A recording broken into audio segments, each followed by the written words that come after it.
hindi pakinabang at lumago ang pananamit. Babalik talaga kayo sa gas Ang swap range na ito may ay para oven. sa iyo kaibigan. Ito po ay libre ninyong matatanggap. Ang kailangan nyo lamang pong gawin ay mag-text sa numero 0969-283-54 gagawin. Oo nga, pero ano, yung talagang may gas pa rin. Hindi kasi tayo nagluluto. Siyang Adventist Teleradio. Adventist Teleradio. Kaya naman po, bago tayo magsimula, ay hinihan po natin si Pastor Rodney para sa ating panalangin. Tayo po ay manalangin. Ikat makabawi namin Diyos. Isa pong karangalan muli na Hindi yung mapag-ipuran island, kayo sa hindi yung mga island sinasabi ko, programa yung... ito. At sa amin pong pag-aaral, lalo higit ang lahat po ng nakikinig saan mang panig ng mundo sa mga oras na ito. Maunawa ng bawat isa sa amin ang inyong pong kalooban, mas makilala pa namin kayo ng higit at minsan pa ay makadagupang palad namin kayo sa pamamagitan ng programa ito. Nawa, masagot ang marami namin mga tanong, magbigay ng pag-asa sa mga nababagabag namin puso, ang lahat ng aming pong mapapatigan sa mga oras na ito. Pagpalain ang lahat ng ating Pilipinas, kasama ng kanilang pamilya, at nawa ay maging pagpapala sa amin ang aming pag-aaral. Kahit namin sa pangalan ni Jesus. Amin po kayo ipitan manatili sa pagkikinig sa panonood sa ating programa at huwag nang ilipat ang channel ng inyong mga Yung rep, YouTube, saan kayo Facebook, order na rep? kayo ay Hindi, nakikinig at saan? sa inyong SM mga or radyo. Abenson? Tayo po ngayon ay nasa panibagong paksa ng Sa ating SM serye kasi na yung pinamagatang exact na Paglalang model na ng gusto nyo, Pilipinas. yun yung same Kung number, anong same model paksa number. ng Yun yung nasa SM, pero ano, 2 days nga daw kasi mula mag- sa langit. Pero mas mura naman daw delivery pag magkakain sa Panahon kay Pastor Rodney. Tupang tayo po na ang ating pag-aaral. Pastor, maraming salamat po. Joy muli, isa pong karangalan na makasama kayo sa pagkakataong ito at sa lahat po ng tagapakinig. Nais ko po kayong batiin, nalawigin ang ating po mga kasamahan dyan po sa Nueva Ecija at mga kaibigan natin dyan. At sa pagkakataong ito, ating po patuloy na tatalakayin sa ating pong serye ang mga bagay pagdating po sa ating pong Panginoon. At alam niyo po ba, sa pagkakataong ito, isang misteryo ang ating pong tatalakayin. Alam niyo po, Ganun ba yung gas? palaisipan para po sa Pilipinas na paano ang isang Diyos na meron pong lubos na kapangyarihan na siya po Sabay, yung kasi walang yung hanggan. table, yung Ay, top, yung handa table po top lang ko ito. ng open. Ang 16,000 siya. kalagayan ang Meron ating pong sitwasyon. tatlo yung gas, sa tapos ating mga salamat. ano, electric yung isa, Sa larger lahat man yun din. ay sa Top ating din. ang 16,000. ating pong mundo ay tila baga isa lang ang mundo. Kaya naman, hindi po para sa lahat ng likha ng Panginoon. Ay, di Tila ba, baga, magagas tayo po ay age na lang kayo. Pero yung misteryong ito, sa pagkakaalam na tayo po'y pinili ng Diyos na iligtas, ito po ay nagbigay sa inyong lingkod ng lubos na pagpapasalamat. Kaya naman, gaano man kamisteryoso sa inyong mga kaibigan ng kaisipan na ang Diyos ay lubhang malawak kaysa sa ating pong nalalaman. Ngunit handa siyang iwan ng lahat ng iyon para sa iyo at para sa akin kaibigan ko. Yun po'y magbibigay sa bawat isa sa atin ng isang kagalakan na tayo po'y espesyal sapagkat tayo po'y pinili ng ating Panginoon. Tama po ang inyong napakinggan mga kaibigan. Sa inyong mga nag-iisip na kayo po'y hindi pinili, sinasabi ko po sa inyo sa mga oras na ito, tayo po ay pinili at ang pinili sa atin ay ang ating po. Isa pong pala sa Biblia Gas na rate. magbibigay sa atin ng lubos na Yung gas rate, pagpapakilala kaya sa ating Panginoon ay matatagpuan po natin sa Aklat ng Juan. Juan, ang talata po ay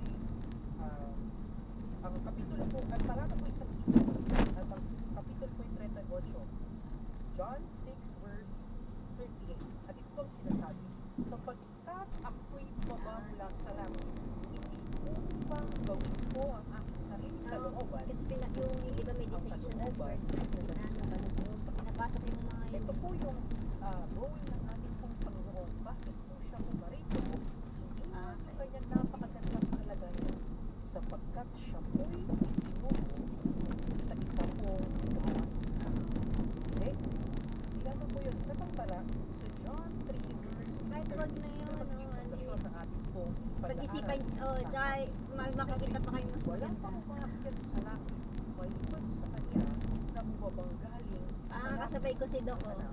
kasabay ko si Doc Larpido, yung test na naway. Mga kapatid ko, sa pagkakataong ito, sa Lock na, andito sa pavilion, ano no? ang inyong pong iisipin? Kasabay na. Marahil iisipin po ninyo Ano, siya na, po'y nasisiraan ano, ng highway, Panginoon. ay yung daan. Ano po ba? Yung Pero galing likod ng ating SM, Panginoon, o papunta pa lang. dahil sa kanya pong kalagayan at ating pong napag-aralan yung mga nagdaang serye natin Kaya na si mo yun. Jesus ay anak ng Diyos na ang kanyang pong likas ay makapangyarihan na siya po'y kasama ng Diyos bago palalaki ng sanlibutan. Ah. Meron po tayong Kasya ba siya sa loob siya ng po ay Tesla? tunay na dula Parang late sa sa kanya. pero sa pandinig po ng mga Hudyo, yung panahon ni Madoog yung Jesus, loob. ito po ay napakasakit. Eh, laki niyang tao eh. Hindi po nakakapagtaka na gano'n na lamang ang kanila pong dalhin sa ating pong Panginoon. Pero hindi ba naman, hindi nila tinatanggap si Jesus na anak ng Diyos, sasabihin pa ni Jesus na siya mula sa langit. Sa paningin po ng mga iskriba at mga pariseo, hindi lamang siya nasisiraan ng ulo, siya po ay gumagawa rin ng palapasan. Hindi niya sinabi mas maganda sa battery ng BYD ating pong- kaysa sa Tesla. sapagkat yun nga, hindi nila kinikilala si Jesus na anak ng Diyos. Ngunit sa pagkakataon ito, tinatalastas Ayun, ng Jay. Biblia sa pamamagitan ni Juan na etong si Jesus ay tunay na nagmula sa langit. Opo, tama po ang dinig niyo mga kaibigan, mga minamahal. Ang atin pong Panginoon ay literal na nagmula sa langit. At kinakailangan niya pong dumaan sa proseso ng kapanganakan upang siya ay mabuhay Imbitahan niyo sa bilang blessings, isang tao. house blessing. At mamaya, sa ating pong pagpapatuloy, maunawaan natin ang kanyang likas. Pero ito po ang aking punto mga Eh di kapatid. pag binenta niya, wag niya i-disclose na may ano, ibigay na sa may propesiya, na fault ilagay line. sa propesiya, ibigay sa bawat isa sa atin na meron pong isang tagapagligtas na ipapanganak upang May makasama natin. nilagyan At sa ng mga sign na may oras fault ito, line doon sa bahay. ihayag sa atin ni Juan na ang kanyang pong pinagalingan ay ang langit na bayan. Na sa kabila po Kasi ng sa mga- lawak ng kalawakan, Mga ahente ngayon, kung hindi magtatanggi, sasabihin na may fault line doon sa lugar. Eh. Habang natuldok ng ating pong planeta, ganun tayo kamahal ng ating pong Panginoon na handa siyang iwan ang lahat ng otoridad, ng kapangyarihan, ng karangyaan para maging tao, maghirap, at Nasa mamatay gitna mismo sa ng krus bahay ng may fault Kalbaryo. line. Sa pagkakataon ito na nawa ay magkaroon tayo ng isang puso na handang magpasalamat sa ating pong Kalendola. Panginoon. Alam niyo po ba, na itala po sa aklat po ng Daniel, yun po, ito po isang propesiya Ano sa na kapitbahay. magpapakilala sa atin, magbibigay sa atin ng idea. Paano nga bang etong si Jesus na nagmula sa langit ay pumunta dito sa lupa para tayo iligtas. Kaya po kung kayo po may mga Biblia, samahan niyo po ako. Ito po ay matatagpuan natin sa Daniel 7 at ang talata po ay 13 at 14. At sabi po sa 13, patuloy akong nakakita sa Ano ba yung pagitan sinasabi niyo sa may fault line? South at Forbes? narito ang isang gaya ng anak ng tao na dumating kasama ng mga ulam at siya'y lumapit sa matanda sa mga araw at iniharap sa kanya. Sa 14, binigyan siya ng kapangyarihan, kaluwalhatian at harian upang ang lahat ng mga bayan, bansa at mga wika ay maglingkod sa kanya. Ang kapangyarihan ay walang hanggan kapangyarihan na hindi lilipas at ang kanyang kaharian ay hindi mawawasak. Alam niyo mga minamahal, yung kung propesiyang ito ay nagtuturo sa atin na kung paano yung anak ng tao'y umakyat sa kalangitan ay sa parehong paraan siya babalik dito sa sanlibutan. Ang tunay po na residence, ang tunay na pinagmulan ng ating pong Panginoon, mga minamahal po ay ang langit na bayan. At nakita po sa propesiya sa isang pangitain na siya po'y paparito sa lupa sa unang Parang pagkakataon. nasa Eton yung Hindi po yun, pinakamalapit sa hindi atin. lamang po doon Pinakamalapit na fault line nasa sapagkat Eton na area. pagkatapos niyang mamatay dito sa cross ng Kalbaryo, siya po mula sa langit sa Gold Coast. ay muling paparito upang ang bawat isa sa atin ay sunduin at dalhin tungo sa isang kaharian na lubos na makapangyarihan at magpakailan. Kailanman. Ngayon, siguro po kayo Kalubang. ano yung punto na gusto kong sabihin, Pastor Ron? Kung ang Panginoon ay minsan pang nanggaling sa langit at pumunta sa lupa, hindi po imposible na siya po ay muli po babalik dito sa lupa. Ay, Na ang pangako po ng Panginoon ay Kailan ba, Mga minamahal. ano ba, this weekend ba doon ako sa kabila? Diyos sa bawat isa sa atin. Doon na kami nilokay sa kabila, Sinugo doon ng sa Diyos bahay. Ama mula po sa Sabado langit. dito. Sapagkat siya po ay meron pong isang Ah, puso. Alam niyo po, okay. nai-imagine ko Oo nga, yung teto ko nga. kalagayan Kasi ni Jesus magpapak pa ako ng at gamit. ng Diyos Ama. Na nung makita nila na ang tao'y nagkasala, sila po'y Ah. nag-usap at sila po'y nagplano na ito lamang yung pamamaraanan yung upang ang sanlibutan ay mailigtas. Bigyan ko po Dapat- kayo ng mabilis na background. Pero bago yung, Nung nilikha bago, po ng bago Panginoon i-trans mo, ang kailangan yung mga tao, page. tayo po ay walang karumihan, tayo po ay walang tunis, at ang ating pong likas nung tayo po nilikha ay wala po tayong kamatayan. Ngunit pagpasok ng kasalanan, ang sabi ng Biblia sa aklat ng Roma, ang kabayaran Eh, kung ganun pala, may dito na sa tabi ni Lolo. Gusto ko Libre-libre ng yun. bawat isa sa atin nang magkasala ang ating unang mga magulang na si Adan at si Eva, ang nawala po ay hindi lamang basta buhay. Ang nawala po ay buhay na walang hanggan. Sapagkat yun po'y likas na ipinagkaloob ng ating Panginoon sa ating unang mga magulang. Alam niyo po, pamilya ba kayo sa simbolo ng justice? Di ba po, ang simbolo po ng justice ay isang timbangan.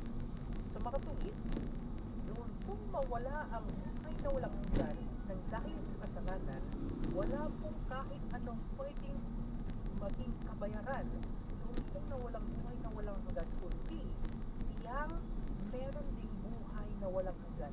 Nakuha niyo po yung punto, para po mabalansi yung nawala, ang nawala po sa tao nung magkasala si Adan at si Eva ay buhay na walang hanggan.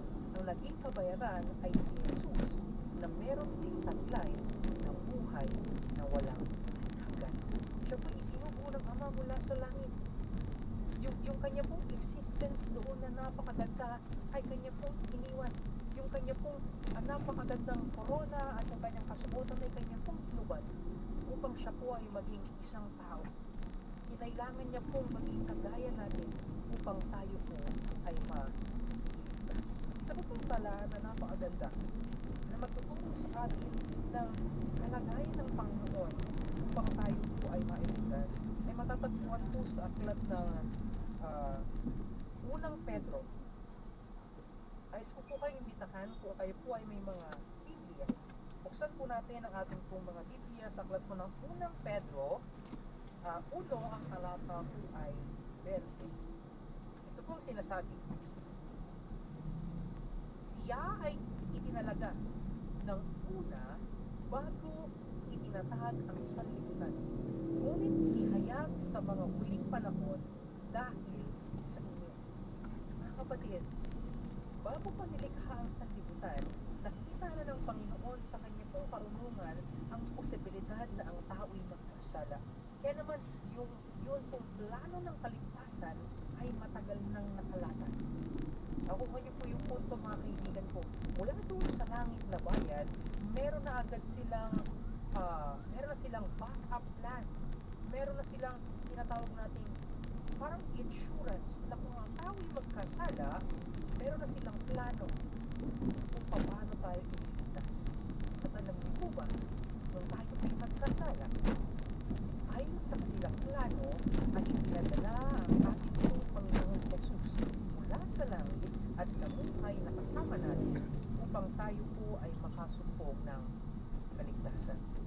Pastor, bakit mo idinidinig sa amin sa mga oras na ito yun pong kalagayan ng ating pong Panginoon bago siya mapunta dito po sa lupa? Mga kaibigan po, napakahalagang mapag-aralan at maunawaan natin ang mga bagay na ito. Ang langit po ay hindi lamang basta isang Sarado yata. isip. Dito Alam po mo kayo ba, dadaan kahit sa naman, left. ito po yung One way po lugar nila na minsan. inaasam ng bawat isa sa atin. At alam niyo po ba, ng Panginoon ay nagmula sa lugar. Hindi, naghaharap na nga po sila dito. Yung Minsan po napapadiretso. misteryo ng ating pong Panginoon, hindi lamang yan Doon pa po basta ang ano, nagkasala doon pa po si sa Adan dulo. at Eva. Sige, ganito yung ating gawin. Mahirap Ako, yan. ano po yung punto ko? Kung doon pa sa Nagkasala po yung dulo, ating pong unang di atras mga pa. kapatid. Tabi pa po ng Action simbahan yun. ay Ayan, dulo na po yun. lamang. Gusto ko pong ipunto kung gaano kaseryoso ang ating pong Panginoon sa pagliligtas sa atin. Dapat po maunawaan natin yung sakop ng maski pa paano, hindi man natin lubos na ma-imagine, pero magkaroon tayo ng Sinasarap idea po kasi na gaano minsan kalawak yung kung sakop ng karunungan ng Panginoon. 70 kilo ng ano? Rambutan? Yung Ah, plano mura ng po dito. Mura kaligtasan nga. ay mabuti pong pinag-isipan. Ito Sa mga po daan-daan, ay 60, one half, ganun. napapanahon, Oo. lubhang eksakto, hindi lamang Marami po basta-basta namimili dito, lalo na po ginawa. pag gabi, yung night market po. Alam ng Panginoon ang Kasi po yung ibang kahalagahan palengke po kagaya na ng kung Kabuyaw. magkakamali Dito man rin lang po sila sila ng namimili. kaunti, Ay, benta din sa marahil kanila. magtatagumpay ang kaaway. Kaya naman mga kapatid, mga minamahal ko, gusto kong maunawaan natin na bago pa man Pati saging mura din. sanlibutan, Alam ko po mas mura ayon dito sa kaysa sa sinasabi iba. kanina sa unang Ito Pedro, po kasi majority kung na plano ng namimili kaligtasan ng ating pong Panginoon sa ibang ay palengke ibebenta. naihanda na sapagkat Daan ako mahal dyan na mahal para- tayo ng ating pong Ay, one way Kaya tayo, no? naman, gaano man pagtawanan ng mga Opo, isipan ano, para doon po sa sa kabila ang Ikot Ako sa kinabubuhay na ako Ikot. galing sa Yung po sa may isa pa pong street to sa dito sa left sa kabila. Oo. Pero lusutan po yan eh. Pero ako po'y umaasa. Yung nga lang po, puro mga sasakyan po yung nasa kabila. Yun po Andito po ginawa yung ng mga mga bigla. isipan para sa iyo kay Sa harap. Jesus na atin pong napag-aralan ng higit na unawaan ng kanyang likas at hindi po imposible ang kanya pong sinasabi sapagkat ito po ang katotohanan. Hindi pa po kasi naayos yung flow po dito. Grabe traffic. At kung paano siyang umakyat doon ay No muli left siyang turn ulit. paparito. Apo. So, ra-right tayo. Iikot po kayo sa rotunda. Huling talata mga minamahal na atin pong babasahin bago po natin i-summarize yung ating pong pinag-aralan sa umagang ito. Patuloy kung may bibigyan po kayo dyan, Pag po samahan New niyo Year pong dito, basahin. yung Ito po ay matatagpuan sa Philippians or Filipos. wala na po kayo dadaanan dito.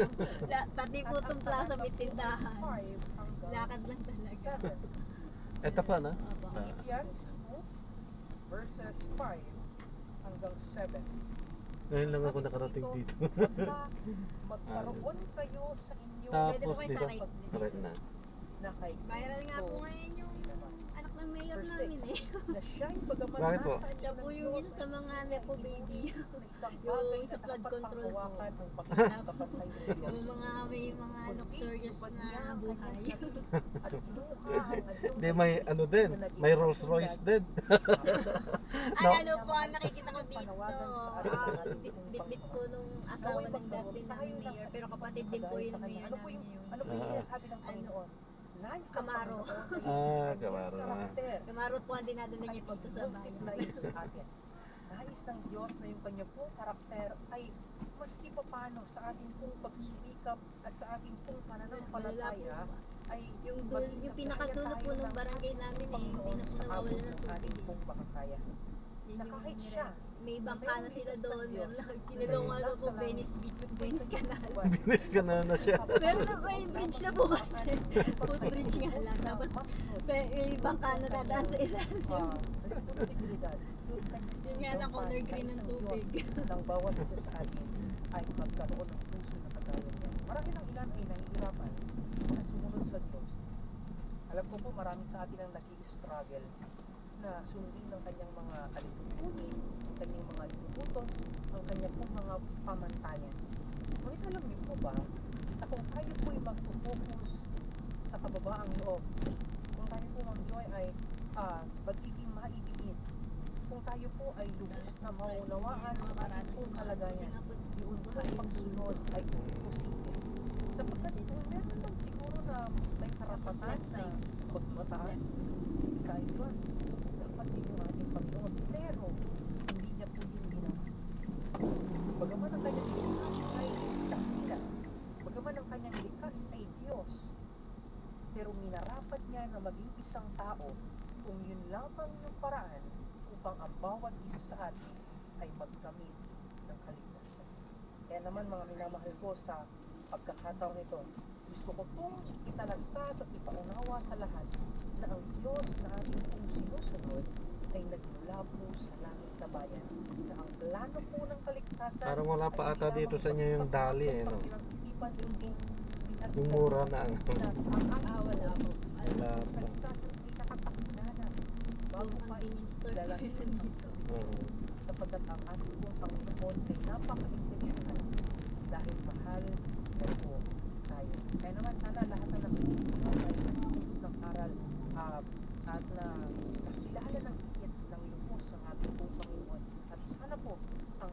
programang ito sa Tinig ng Pag-asa ay naging daan upang mas makilala pa natin ang ating pong Panginoon.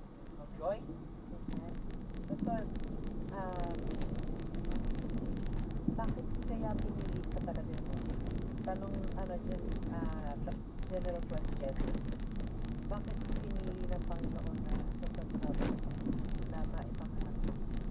I mean, bakit pinili ng Ama na ipanganak ang kanya anak ng pagsabi? At bakit hindi man lang yung sa Tama. Yes. Pwede naman sanang isang kaharingan at yung kanyang mga magulang isang reyna siguro at hari para yung kanyang otoridad ay ma-stop niyo. Alam niyo po ma'am, meron isang talata sa Biblia na sobrang naamisa ko at in-explain kung gaano po yung or kung paano yung naging role ni Jesus para po sa buhay natin. Ito po ay matatagpuan sa 2 Corinthians 8 Sa- verse 9 kung kaya pa natin mailan. Pero ito po yung I- sabi iikot ko na lang. sa version ng RSV. Tutok pala kayo ng Iglesia ng Cristo na ano. Pero nauna po bahay namin bago sila. Bago sila. Yet for our sake, Mas lumabo bahay the Lord, namin. so that by His poverty, we might become rich.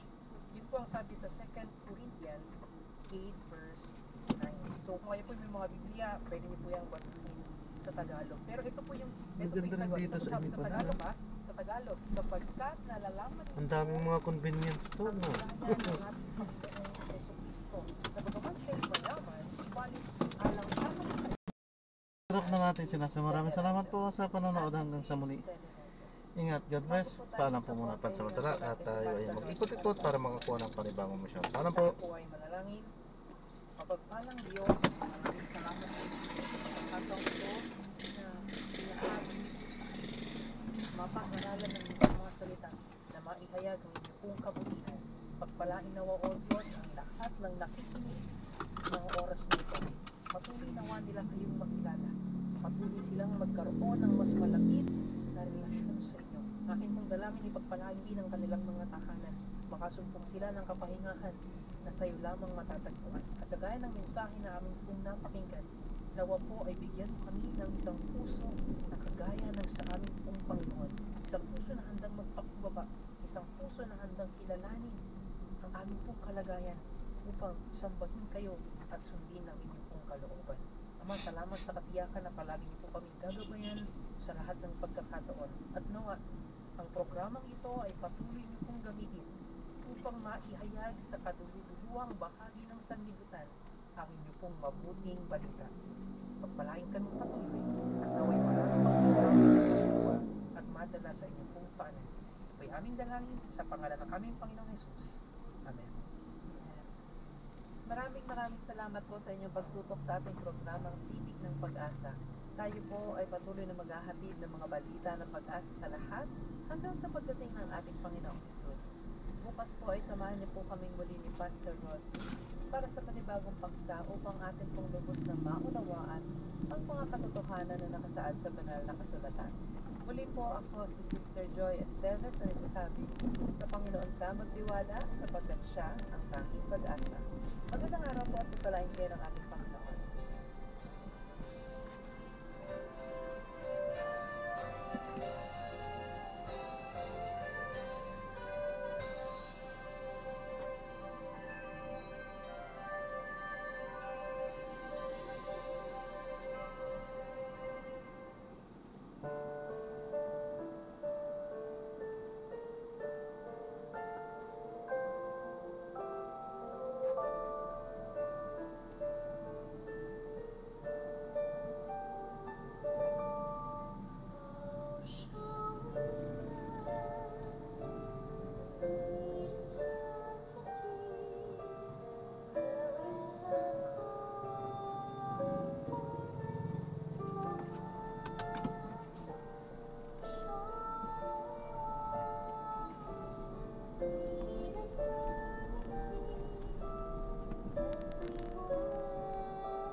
Ay, ayan, so na-drop na natin sila. Maraming salamat. God bless. Paalam po.